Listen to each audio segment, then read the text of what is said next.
Hello students, today we are going to discuss or start our next unit, that is your surface chemistry. ठीक है, unit number 5 है ये आपकी surface chemistry. सो देखिए, सबसे पहले चैप्टर का नेम से स्टार्ट करते हैं कि चैप्टर का नेम हमारा क्या है, सरफेस केमिस्ट्री. मतलब केमिस्ट्री की वो ब्रांच जो सरफेस के साथ डील कर रही हो, मतलब सरफेस इंट्रैक्शन प्रोसेसेस के साथ डील कर रही हो, उस ब्रांच को हम क्या बोल रहे हैं, सरफेस केमिस्ट्री बोल रहे हैं, है ना.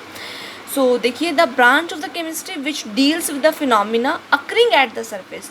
वो केमिस्ट्री की ब्रांच जो किसके साथ डील करती है, उस फिनोमिना के साथ जो कहाँ पर अकर होते हैं, सरफेस के ऊपर अकर होते हैं.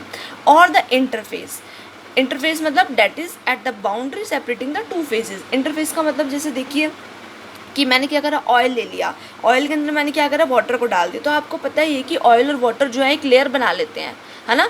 उनकी जो ऑयल और वाटर में जो एक लेयर अलग से आपको दिखाई देगी ना, वो एक तरह से क्या इंटरफेस ही है, जो दो आपके लिक्विड्स जो हैं, जो दो आपके मीडियम से उनको सेपरेट करता हुआ दिखाई दे रहा है ना. तो वो आपको एक तरह से क्या सरफेस मतलब इंटरफेस है. That is the boundary separating the two phases. वो बाउंड्री है जो दो फेजेस को क्या कर रही है, सेपरेट आउट कर रही है. तो अब सरफेस केमिस्ट्री मतलब ऐसे कौन से फिनोमिना हैं जो सरफेस के साथ डील कर रहे हैं, सरफेस के साथ काम कर रहे हैं.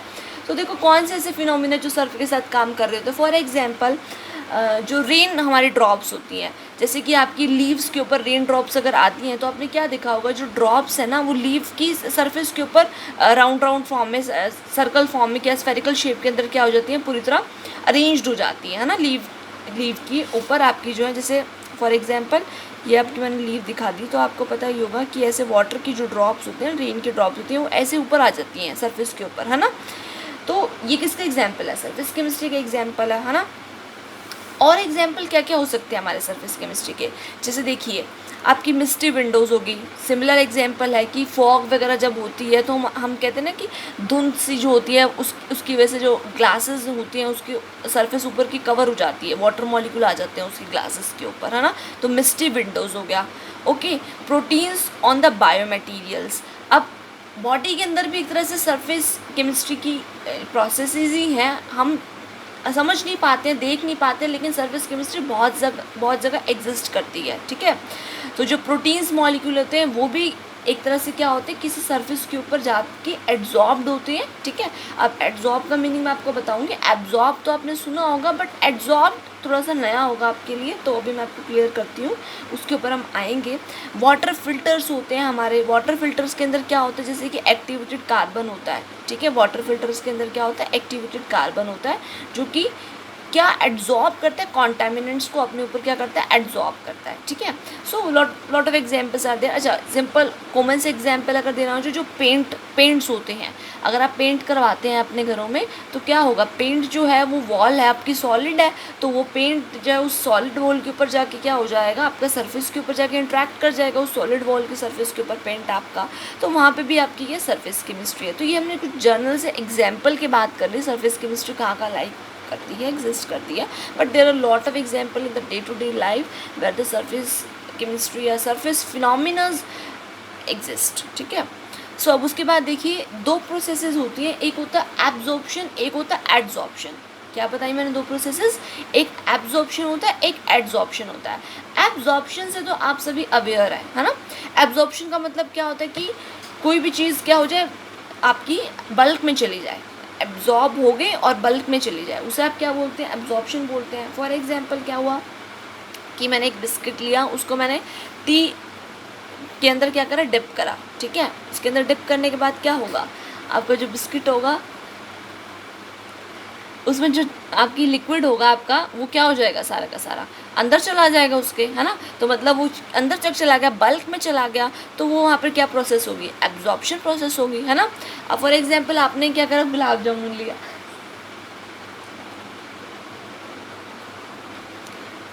हाँ जी, तो वो भी अगर आपने उसको शुगर सिरप में डिप करा, गुलाब जामुन को आपने शुगर सिरप में डिप करा, तो क्या होगा, शुगर सिरप सारा का सारा उसके अंदर चला जाएगा, बल्क में चला जाएगा, बिल्कुल, है ना. तो वहाँ पर भी एक तरह से क्या अंदर चला गया, बल्क में कुछ चला जाता है, दैट इज़ एब्जॉर्प्शन. तो वो तो अब सबको पता है। अब एड्सॉर्प्शन का मतलब क्या होता है, कोई चीज़ का सरफेस पे रिटेन हो जाना, अंदर नहीं जाना, बल्क में नहीं जाने की बात हो रही है। कहाँ पे बात हो रही है, सरफेस पे रिटेन होने की बात हो रही है, ठीक है। The phenomena of attracting and retaining the molecules of a substance के जो मॉलिक्यूल है अट्रैक्ट हो या रिटेन हो, कहाँ पर रिटेन हो, रिटेन मतलब एक तरह से वहीं पर रह जाना, on the surface of a liquid और सॉलिड, या तो लिक्विड की सरफेस के ऊपर या सॉलिड की सरफेस के ऊपर, ठीक है।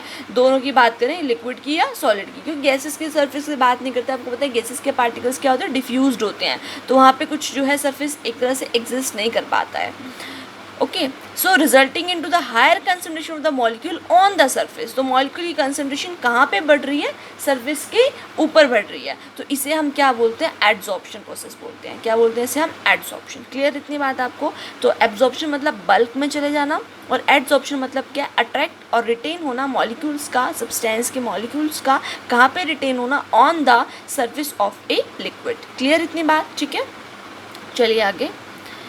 उसके बाद देखिए हमारे क्या, एड्सॉर्बेंट एंड एड्सॉर्बेट। अब देखो क्या होगा, एड्सॉर्बेंट क्या होता है और एड्सॉर्बेट क्या होता है। जो सब्सटेंस है आपका वो किसी ना किसी सरफेस पे जाकर ही एड्सॉर्ब होगा, है ना। मैंने आपको बोला कि सरफेस क्या हो सकता है, इट मे बी इधर ऑफ सॉलिड सरफेस, या तो आपकी सॉलिड सरफेस हो सकता है, या आपकी सरफेस क्या हो सकती है, लिक्विड हो सकती है।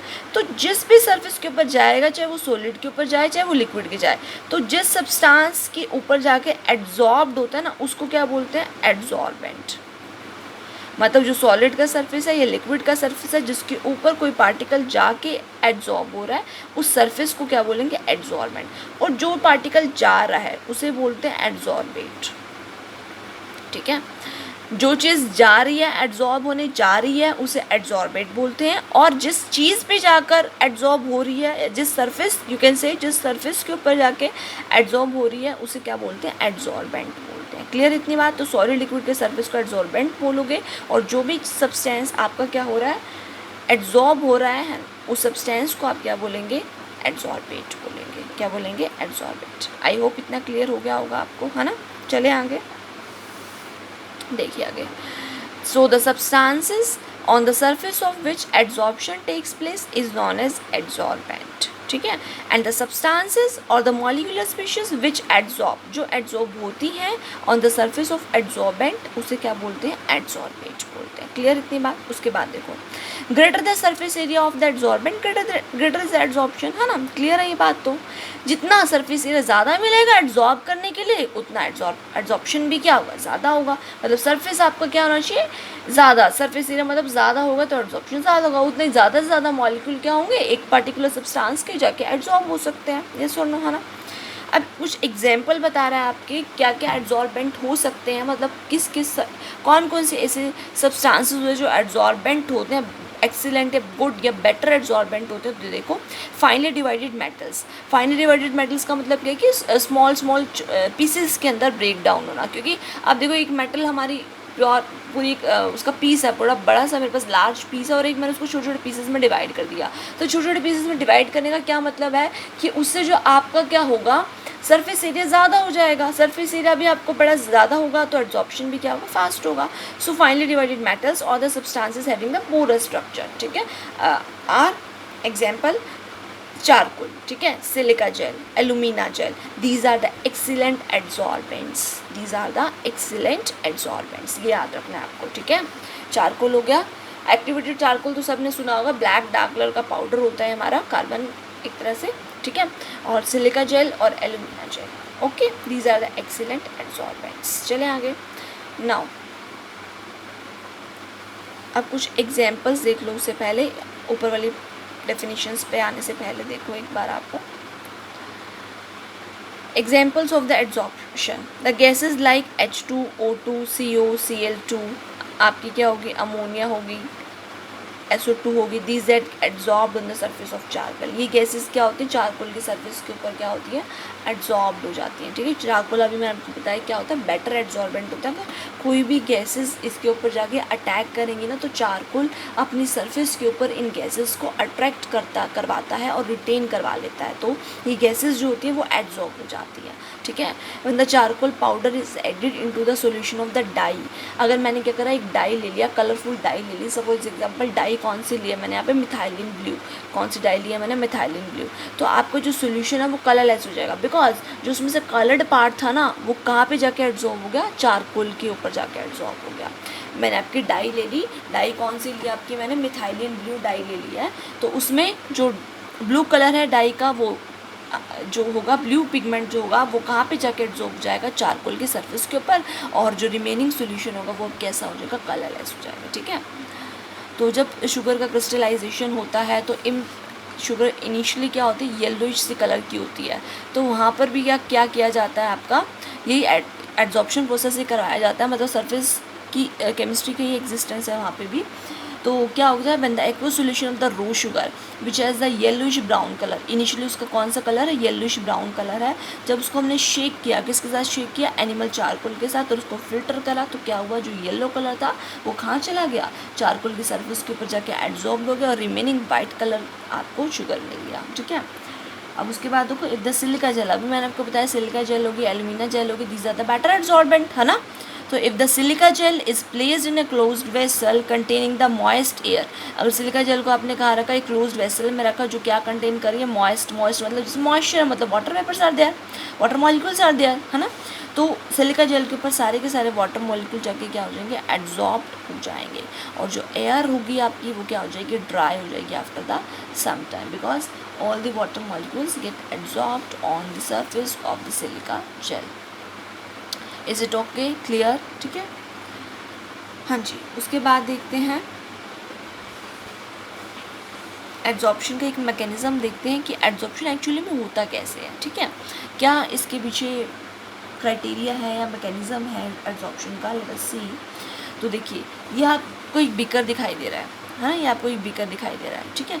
ये जो टॉप पे है, मतलब ये सरफेस है, टॉप वाली जो लेयर है वो एक सरफेस है। देखो सरफेस के ऊपर ऐसा नहीं है कि एक ही लेयर होगी, मतलब 2 3 या 4, मतलब अपर वाली जो टॉप लेयर्स होती है ना कुछ, वो एक तरह से एक सब्सटेंस का सरफेस कॉन्स्टिट्यूट करती हैं।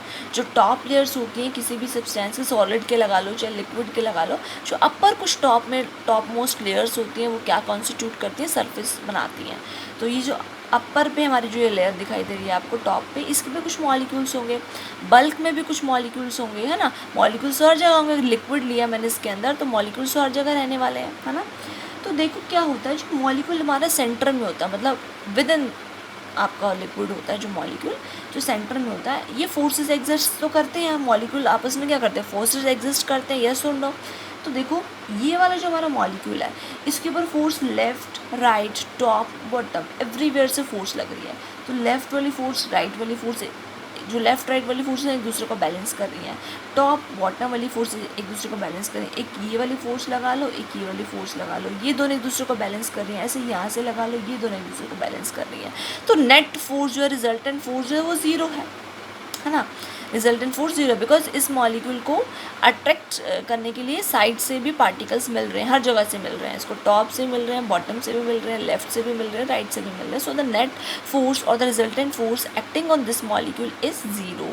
Okay, now see the molecule eight the surface at top of the liquid, ठीक है, लिक्विड सरफेस। तो क्या हुआ, इस मॉलिक्यूल की तरफ अगर आप ध्यान से देखें तो इसको फोर्सेस कहाँ से मिल रही है, यहाँ से मिल रही है, लेफ्ट से मिल रही है, इसको राइट से मिल रही है, ये बॉटम से इसको फोर्सेस मिल रही है। But is there any force from the top, है ना, कोई टॉप से कोई फोर्स आपको विजिबल है, नहीं है, बिकॉज ये मॉलिक्यूल खुद ही टॉप पे है, ये मॉलिक्यूल खुद ही टॉप पे, तो इसको अट्रैक्ट करने वाले पार्टिकल्स कहाँ होंगे, इसको खींचने वाले पार्टिकल कहाँ से आएंगे, लेफ्ट से आएंगे, राइट से आएंगे, बॉटम से आएंगे, वहीं से इसको खींचने वाले पार्टिकल आएंगे, टॉप से नहीं आएगा इसको खींचने वाला पार्टिकल।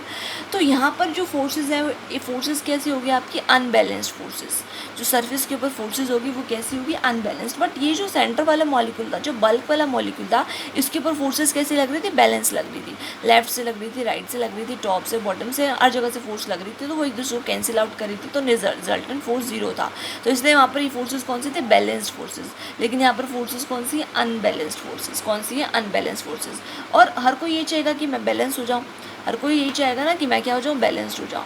तो यहाँ पर इस मॉलिक्यूल जो टॉप के ऊपर सरफेस के ऊपर लाई करता है, ये क्या हमारा अनबैलेंस्ड फोर्सेज है। तो इसलिए यहाँ पर सरफेस पे क्या एग्जिस्ट करती है, सरफेस टेंशन एग्जिस्ट करती है, जो कि आप फिजिक्स में पढ़ते ही है ना। तो यहाँ सरफेस पे क्या एग्जिस्ट करती है, सरफेस टेंशन एग्जिस्ट करती है, ठीक है। मतलब टेंशन होगी ना सरफेस के ऊपर, जब भी कुछ अनबैलेंस्ड होगी तो टेंशन तो होगी ना, और वो सरफेस पे अनबैलेंस्ड है तो कौन क्या हो गया, सरफेस टेंशन हो गया, है ना आपका। तो इन अनबैलेंस्ड फोर्सेस को बैलेंस करने के लिए जो मॉलिक्यूल्स होते हैं ना, वो कहाँ पे आके एड्जॉर्ब्ड होते हैं, सरफेस के ऊपर। इन्हीं अनबैलेंस्ड फोर्सेस को बैलेंस्ड करने के लिए जो मॉलिक्यूल्स होते हैं वो कहाँ पे आके एड्जॉर्ब्ड होते हैं, सरफेस के ऊपर। मतलब एक तरह से क्या है, सरफेस के ऊपर कुछ फ्री साइड्स हैं, सरफेस के ऊपर हमारी क्या कुछ फ्री साइड्स हैं। उस फ्री साइड्स के ऊपर क्या होता है, उस फ्री साइड्स के ऊपर क्या होता है कि बाहर से कोई भी मॉलिक्यूल आके एड्जॉर्ब हो सकते हैं, ठीक है। So because of the free valences at the surface of the liquid and the solid, liquid या सॉलिड की सरफेस के ऊपर फ्री वैलेंसेस होने की वजह से they have the property to attract and retain the molecule.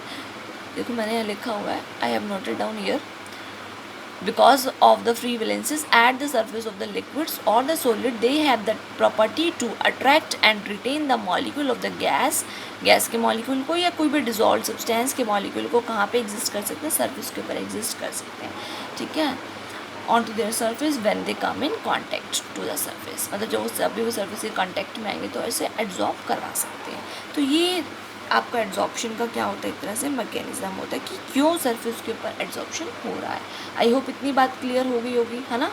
अगर कुछ भी थोड़ा सा डाउट है तो थोड़ा सा पोज करके फिर से सुनिए जो मैंने बात बोली है, ओके। अच्छा, अब उसके बाद अगर आपने हाइड्रोजनेशन रिएक्शन सुनी होगी आपने हाइड्रोजनेशन रिएक्शन। तो हाइड्रोजनेशन रिएक्शन में एक्चुअली में क्या होता है, हाइड्रोजनेशन रिएक्शन में गैसेस, फॉर एग्जांपल आपकी जो हाइड्रोजन है, हाइड्रोजन सबसे पहले क्या होता है, निकल मेटल की सरफेस के ऊपर जाके क्या होती है, एड्जॉर्ब होती है। क्या होती है, निकल मेटल सरफेस के ऊपर एड्जॉर्ब होती है और फिर वो ट्रांसफ़र होती है किसी भी एल्कीन मॉलिक्यूल को, है ना। जैसे जनरल मैं आपको बताना चाहूँ, CH2 डबल बॉन्ड CH2, ये क्या होता है, इथीन होता है। ये क्या होता है आपका, इथीन होता है। तो इसके प्लस में अगर हाइड्रोजन आएगा, और ये किसकी प्रेजेंस में करवाते हो, निकल कैटलिस्ट के प्रेजेंस में करवाते हो रिएक्शन, याद होगा तुम्हें, इथीन से इथीन बनता है इस रिएक्शन के अंदर, ये बनाते थे ना तुम। तो ये जो हाइड्रोजन है ना, सबसे पहले ये निकल हमारी मेटल का सरफेस है, ठीक है। तो ये हाइड्रोजन पहले जाके इसके ऊपर क्या होगी, एड्जॉर्ब होगी। हाइड्रोजन पहले इसके ऊपर जाके क्या होगी, एड्जॉर्ब होगी। तो एक तरह से क्या होता है, यहाँ पे निकल की जो सरफेस होती हैं इनके ऊपर क्या होती है, फ्री वैलेंसीज है। ये हमारे निकल के सरफेस के ऊपर क्या है, फ्री वैलेंसीज है। तो इन फ्री वैलेंसीज के ऊपर ये हाइड्रोजन के मॉलिक्यूल जो है वो जाके क्या होते हैं, एड्जॉर्ब होते हैं, ठीक है। ये मॉलिक्यूल एड्जॉर्ब होते हैं, फिर उसके बाद यहाँ पर क्या प्रोसेस होती है, ये जो ओल्डर बोन्स होते हैं वो ब्रेक होते हैं और न्यू बोन्स की फॉर्मेशन होती है। मतलब ये जो H2 बना है ना, इसमें जो H और H में जो बॉन्ड है वो एक तरह से क्या हो जाएगा, हमारा ब्रेक हो जाएगा, ठीक है। ओल्डर बॉन्ड्स यहाँ पर क्या होता है, ब्रेक होते हैं, और जो न्यू बॉन्ड्स है उसकी क्या होती है, फॉर्मेशन होती है।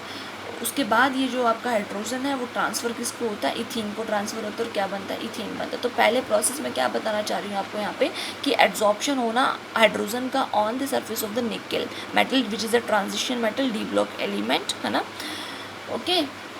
तो ये सॉलिड की सरफेस के ऊपर एड्जॉर्प्शन हो गया। तो सॉलिड की सरफेस के ऊपर भी क्या होते हैं, फ्री वैलेंसीज होती है, तो उसकी वजह से एड्जॉर्प्शन होता है। ऐसे लिक्विड की सरफेस के ऊपर भी क्या होता है, फ्री वैलेंसीज प्रेजेंट होते हैं। तो इन्हीं फ्री वैलेंसीज की होने की वजह से कोई भी जो हमारा सरफेस है वो किसी दूसरे मॉलिक्यूल को अपने तरफ अट्रैक्ट करता है और उसे रिटेन करवाता है। इसे क्या बोलते हैं हम, बताओ, इसे हम क्या बोलते हैं, आपका एड्जॉर्प्शन बोलते हैं। क्लियर इतनी बात, चलें आगे। अच्छा, उसके बाद देखो ये जो एड्जॉर्प्शन प्रोसेस होती है ये कैसी होती है, एड्जॉर्प्शन जो प्रोसेस होती है it is a exothermic process. Adsorption exothermic process होती है। मतलब इसमें दो चीज़ें होती है, समझो एक बार, एड्जॉर्प्शन प्रोसेस में दो चीज़ें होती हैं। क्या दो चीज़ें होती हैं, देखो, एक तो जो डेल्टा H है वो लेस देन 0 होता है और एक डेल्टा S लेस देन 0 होता है। जो आपका एंथैल्पी है वो भी 0 से कम होगा और जो आपका एंट्रोपी है वो भी 0 से कम होगा। फॉर एग्जांपल ये एक्टिवेटेड चारकोल है, ये क्या है, एक्टिवेटेड चारकोल, ठीक है। इसके ऊपर कोई गैस जाके एड्जॉर्ब्ड हो रही है, any gas is adsorbing on this activated charcoal, जिसका जो सरफेस है वो क्या हुआ, एड्जॉर्बेंट हुआ। और जो गैस है आपकी जो एड्जॉर्ब होती है उसे क्या बोलते हैं, सब्सटेंस जो एड्जॉर्ब होता है उसे एड्जॉर्बेंट बोलते हैं, है ना।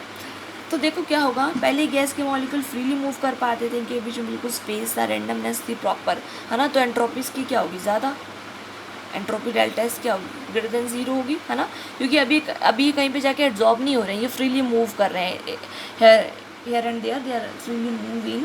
सो इनकी जो एंट्रोपी है, जो डेल्टा एस है, वो क्या रहेगा, यहाँ पे ज़्यादा रहेगा। बट जैसे ही as soon as they get absorbed on the activated charcoal, जैसे ही वो activated charcoal पे जाके absorb जाएंगे, तो मुझे बताओ ये स्टिक हो गए हम यहाँ पे जाके सरफेस के ऊपर।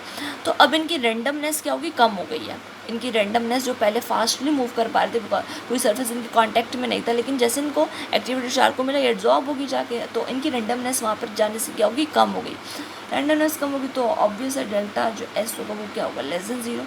आई होप आपको एंट्रोपी का पता ही होगा, आपने थर्मोडायनेमिक्स पढ़ी हुई है कि जो एंट्रोपी होता है वो किसके साथ डील करता है, रेंडमनेस के साथ डील करता है। More the randomness more will be the entropy. So जैसे एड्जॉर्प्शन हुआ तो आपका एंट्रोपी की फैक्टर क्या कर गया, डिक्रीज कर गया। क्लियर इतनी बात, ठीक है। तो अब देखो, तो ये आपकी डेल्टा लेस देन जीरो होगी, और उसके बाद क्या हुआ, डेल्टा एच जो एंथैल्पी का चेंज है वो भी क्या होगा, लेस देन जीरो होगा। भाई कोई भी न्यू बॉन्ड्स की फॉर्मेशन हो रही है, तो मतलब एक नया बॉन्ड बन रहा है, तो कुछ एनर्जी तो निकलेगी ना, मतलब कुछ एनर्जी का लॉस होगा। ये यू कैन से कि जो मॉलिक्यूल के पास इनिशियली जो काइनेटिक एनर्जी थी, अब जैसे एड्जॉर्प्शन हुआ तो वो काइनेटिक एनर्जी कम होगी, उनकी लॉस किया उन्होंने कुछ एनर्जी का, है ना। तो काइनेटिक एनर्जी जो उनके पास इनिशियली थी बहुत ज़्यादा थी, क्योंकि फ्रीली मूव कर रहे थे ना वो पहले कैसे मूव कर रहे थे, आपके फ्रीली मूव कर पा रहे थे आपके, है ना। तो जैसे ही आपका क्या हुआ, कुछ एनर्जी उन्होंने क्या करी, लॉस करी, एड्जॉर्ब हो गए जाके कहाँ पर, एक्टिवेटेड चारकोल के ऊपर जाके एड्जॉर्ब हो गए वो। तो इसलिए उनकी एंथैल्पी जो डेल्टा एच है वो भी क्या होगा, लेस देन जीरो होगा। डेल्टा एच वहाँ पर क्या होगा, लेस देन जीरो। क्लियर इतनी बात, ओके। सो उसके बाद देखो जो डेल्टा जी होता है वो क्या होता है, delta H minus T delta S, है ना। रिएक्शन स्पॉन्टेनियस कब होती है, रिएक्शन स्पॉन्टेनियस कब होती है, जब delta G less than zero होता है। रिएक्शन स्पॉन्टेनियस कब होती है, जब डेल्टा जी क्या होता है, लेस देन जीरो होता है। मुझे बताओ, डेल्टा एच भी मैंने बोला कि लेस देन जीरो होगा, डेल्टा एस भी मैंने बोल दिया आपको लेस देन जीरो होगा। अच्छा, तो delta G less than zero कब होगा, बताओ कब होगा, जब आपका डेल्टा एच जो होगा it will be greater than T delta S. जब डेल्टा एच क्या होगा, ग्रेटर देन किससे होगा, टी डेल्टा एस से, है ना। तो आपका डेल्टा जी क्या होगा, लेस देन जीरो होगा। But delta G greater than zero कब होगा, जब जो आपका डेल्टा एच का जो मैग्नीट्यूड है वो क्या होगा, less than T delta S होगा, है ना। डेल्टा एच का मैग्नीट्यूड कम होगा टी डेल्टा एस से, तो उस समय आपका क्या होगा, delta G greater than zero होगा। और लेस देन जीरो कब होगा, जब डेल्टा एच आपका टी डेल्टा एस से क्या होगा, ज़्यादा होगा, मतलब रिएक्शन उस टाइम क्या होगी, स्पॉन्टेनियस होगी, ठीक है। बट ऐसा नहीं होता ऑलवेज, मतलब जो डेल्टा एच और डेल्टा आपका टी डेल्टा एस है, जिस स्टेट पर वो इक्वल आ जाए, जिस स्टेट पे वो इक्वल आ जाए तो उस टाइम डेल्टा जी क्या हो जाएगा, जीरो हो जाएगा। जिस स्टेट पे जब डेल्टा एच है वो क्या आ जाए, इक्वल हो जाए किसके, टी डेल्टा एस के, उस पर आपका क्या होगा, डेल्टा जी क्या हो जाएगा, जीरो हो जाएगा, है ना। तो एक बार देखो, एक बार ये पॉइंट मैं क्या बताना चाह रही हूँ आपको। The amount of the heat evolved when 1 mole of the gas is completely adsorbed on the surface of the adsorbent। कितनी हीट निकल रही है जब 1 mole of the gas adsorb हो रही है, कहाँ पे जाके एड्जॉर्ब हो रही है, on the surface of adsorbent, ठीक है।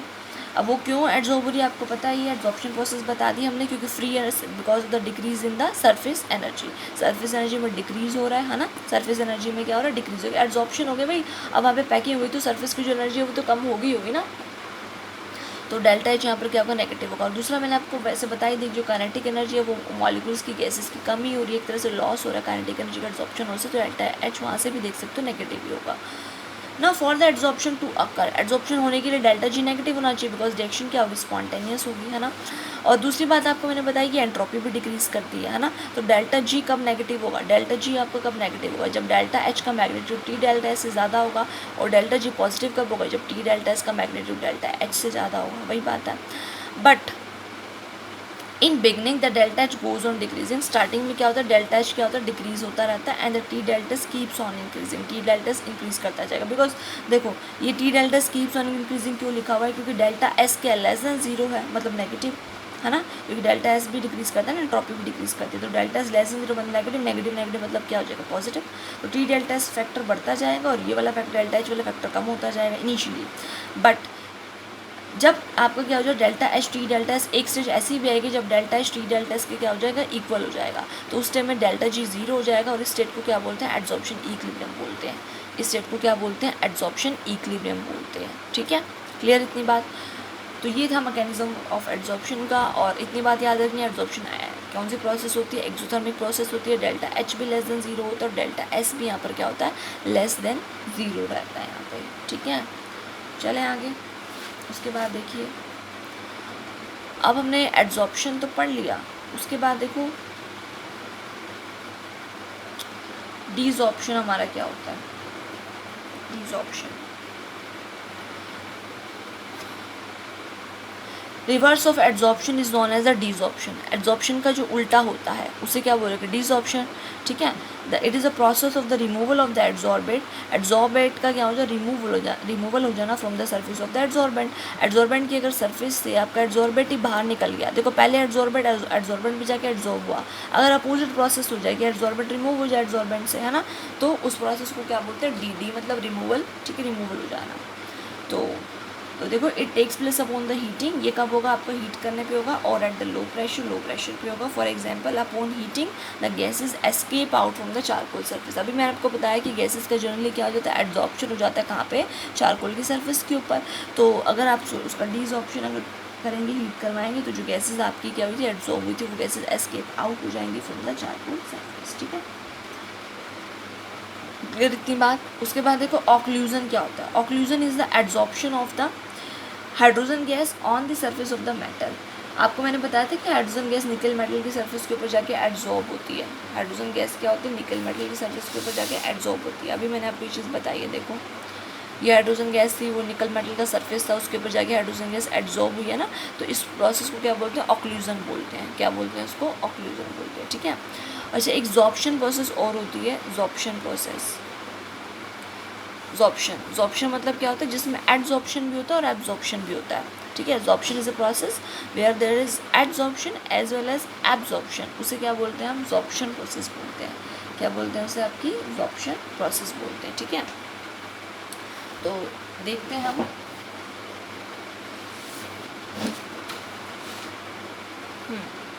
तो देखो sorption, it is a process of the simultaneous adsorption and absorption. ये वो प्रोसेस होते हैं जिसमें साइमल्टेनियसली क्या होता है, एड्सॉर्प्शन भी होता है और एब्जॉर्प्शन भी होता है।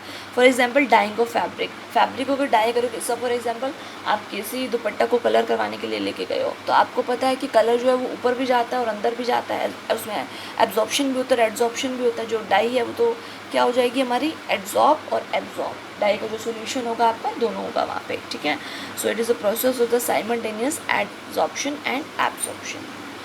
अब now let us see difference between the adsorption and the absorption. Adsorption अभी बात कर ली, सरफेस फिनोमिना होता है, पता ही है आपको, है ना, इतना कुछ पढ़ लिया हमने एड्सॉर्प्शन के बारे में। तो इसमें जो पार्टिकल्स होते हैं वो अट्रैक्ट या रिटेन होते हैं कहाँ पे, सरफेस के ऊपर जाके। तो it is a surface phenomena. और एब्जॉर्प्शन में देखो it is a uniform concentration through out on the surface and the bulk. इसमें यूनिफॉर्म कंसंट्रेशन होती है सरफेस थ्रू आउट, मतलब ऑन द सरफेस और द बल्क में। ठीक है, और इसमें सरफेस के ऊपर ज़्यादा कंसंट्रेशन होती है। तो ये बल्क फिनोमिना होता है, ये सरफेस फिनोमिना होता है। फर्स्ट पॉइंट तो यही है, it has the high rate in the beginning and slows down. अभी मैंने आपको बताया कि एड्सॉर्प्शन का स्टार्टिंग रेट क्या होता है, हाई होता है। क्यों, क्योंकि जैसे उसको स्टार्टिंग में सारी की सारी फ्री वैलेंसेस प्रेजेंट है, सारी की सारी क्या प्रेजेंट है, फ्री वैलेंसेस प्रेजेंट है। किसी भी सरफेस के ऊपर बहुत सारी फ्री वैलेंसेस हैं, लेकिन जैसे धीरे धीरे एड्सॉर्प्शन होने लग जाएगा, फ्री वैलेंसेस कम होने लग जाएंगी, तो रेट भी क्या होने लग जाएगा, एड्सॉर्प्शन का कम होने लग जाएगा। तो स्टार्टिंग में जो रेट है वो हाई होगा, उसके बाद वो क्या हो जाएगा, स्लोज डाउन हो जाएगा। Now it remains same through out the process. ये क्या रहता है, throughout the process same रहता है। जैसे मैं आपको क्या समझा रही हूँ कि ये आपको कोई सरफेस है, स्टार्टिंग में इसके पास बहुत सारी फ्री वैलेंसीज है, तो कोई भी चीज़ को अगर एड्सॉर्ब होना है इसके ऊपर जाके, तो उसके पास बहुत सारी साइड्स है एड्सॉर्ब होने के लिए। लेकिन जैसे जैसे ये साइड्स फिल होती जाएंगी, जैसे साइड क्या होती जाएंगी, फिल होती जाएंगी, तो उसके बाद एड्सॉर्प्शन का जो रेट होगा वो कम होता चला जाएगा, एड्सॉर्प्शन रेट कम होता जाएगा, है ना। ओके, तो इसमें जो रेट है वो क्या रहता है, सेम रहता है थ्रू आउट द प्रोसेस।